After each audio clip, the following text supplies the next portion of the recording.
আসসালামু আলাইকুম, welcome to my cooking channel Shahrin's cooking artist. আজকে আমি আপনাদের জন্য নিয়ে এলাম আরও একটি সহজ রেসিপি, বেগুনি।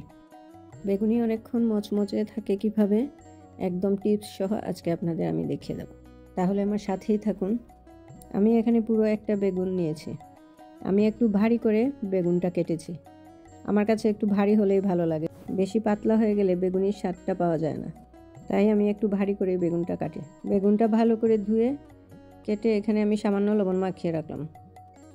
এখন আমি নিয়ে নিচ্ছি হাফ কাপ বেসন, 2 টেবিল চামচ কর্নফ্লাওয়ার, হাফ চা চামচ বেকিং সোডা, হাফ চা চামচ হলুদ গুঁড়া, হাফ চা চামচ মরিচের গুঁড়া ও সামান্য লবণ দিয়ে ভালো করে মিক্স করে নেব। এখন আমি এখানে দিয়ে দিচ্ছি হাফ কাপ পানি। আমি অল্প অল্প করে পানি মেশাবো, একসাথে দেব না। এখানে পুরো হাফ কাপই আমার লেগেছে।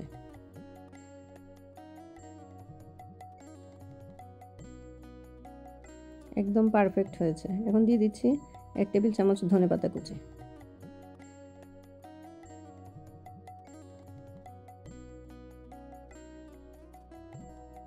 এখন আমি বেগুনটা ভালো করে কোট করব, করে গরম তেলের মধ্যে অল্প আছে বাদামি রং করে ভাজবো। এভাবে যদি আপনারা ফলো করে বেগুনি তৈরি করেন তাহলে দেখবেন অনেকক্ষণ পর্যন্ত বেগুনিটা মচমচে রয়েছে।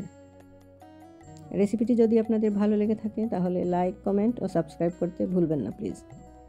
আর আরও সব নতুন নতুন এবং সহজ রেসিপি দেখার জন্য প্রতিদিন আমার সাথে থাকবেন।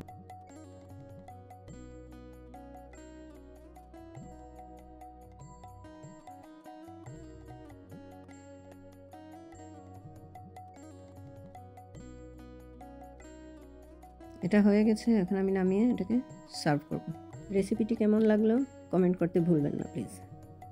আপনারাও এই টিপস ফলো করে বেগুনি তৈরি করে দেখবেন আসলে খেতে কতটা সুস্বাদু।